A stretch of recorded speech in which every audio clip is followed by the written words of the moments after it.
તબીબી સ્નાતકના અભ્યાસક્રમમાં જીમર્સ દ્વારા ચાલુ શૈક્ષણિક વર્ષ 2024-25 માટે લાગુ કરેલી તોતિંગ ફી વધારો તાત્કાલિક અસરથી રદ કરવા માટે વડોદરા શહેર આમ આદમી પાર્ટી દ્વારા જિલ્લા કલેક્ટરને આવેદનપત્ર આપી રજૂઆત કરવામાં આવી હતી। સરકાર દ્વારા ગુજરાતની સામાન્ય જનતાની સ્વાસ્થ્ય ક્ષેત્રે સેવા કરવાના હેતુસર સ્વનિર્ભર તબીબી કોલેજો ખોલવામાં આવેલી છે।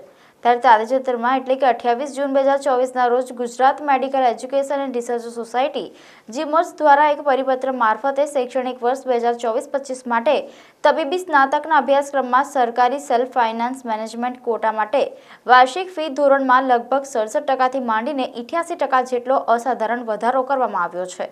જેમાં જનરલ કોટા માટે વાર્ષિક ફી રૂપિયા 5.50 લાખ અને મેનેજમેન્ટ કોટા માટે ફી 17 લાખ જાહેર કરવામાં આવેલ છે। 3.30 લાખ જનરલ કોટા અને 9 લાખ મેનેજમેન્ટે લાગુ કરેલ ફી વધારાથી જનરલ કોટામાં પ્રવેશ પામનાર વિદ્યાર્થી પોતાની MBBSની લાયકાત ગત વર્ષે રૂપિયા 14.85 લાખથી મેળવતો હતો તે આ વર્ષથી વધીને MBBS પૂર્ણ થયે રૂપિયા 24.75 લાખ ચૂકવશે। જેને લઈને વડોદરા શહેર આમ આદમી પાર્ટી દ્વારા આજે જિલ્લા કલેક્ટરને આવેદનપત્ર આપી રજૂઆત કરવામાં આવી હતી।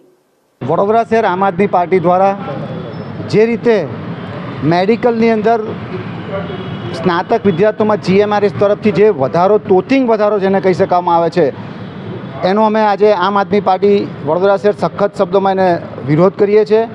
માનનીય મુખ્યમંત્રીશ્રીને આજે અમે આવેદનપત્ર આપીને એક વિનંતી કરી છે કે સાહેબ આપની ડબલ એન્જિનની સરકાર છે, સંવેદનશીલ સરકાર છે। જ્યારે સંવેદનશીલની વાતો હોય ત્યારે વિદ્યાર્થીઓ પ્રત્યે એક કૂણું વલણ હોવું જોઈએ।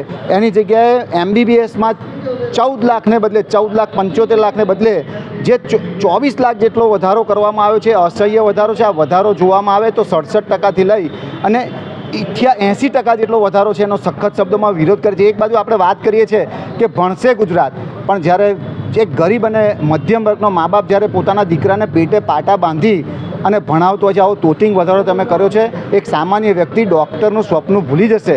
માટે અમે તાત્કાલિક અસરથી આ વધારો પાછો ખેંચાય એના માટે આવેદનપત્ર આજે કલેક્ટર શ્રી દ્વારા મુખ્યમંત્રીને આપવામાં આવેલ। આજે અમે અહીંયા કલેક્ટર ઓફિસે એક આવેદનપત્ર આપવા આવ્યા છીએ કે જે ડબલ ઇન્જિનની સરકાર ગુજરાતની અંદર મેડિકલ સ્ટુડન્ટો પર તોતિંગ ડબલ વધારો લાવી છે।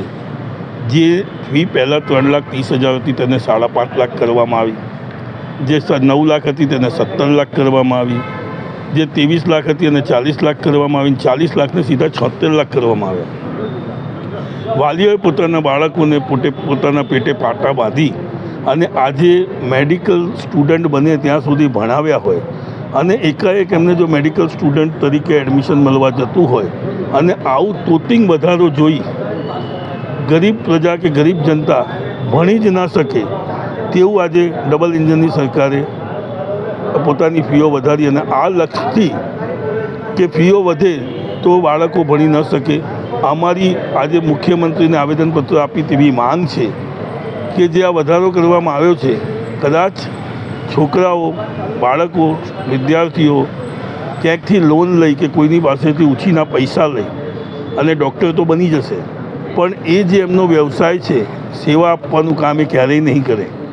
લોકો પાસે પૈસા કમાવાની દૃષ્ટિએ પૈસાની ઉઘરાણીઓ કરશે અને મોટી મોટી ફીઓ લેશે। એટલે આપના માધ્યમથી આજે અમે જણાવવા માગીએ છીએ કે આપ પોતાની ફીઓ જે વધારી છે, જે ડબલ કરી છે તે પાછી ખેંચવામાં આવે, જેથી બાળકો પોતાનું ભવિષ્ય સુધારી શકે અને ડૉક્ટર બની શકે।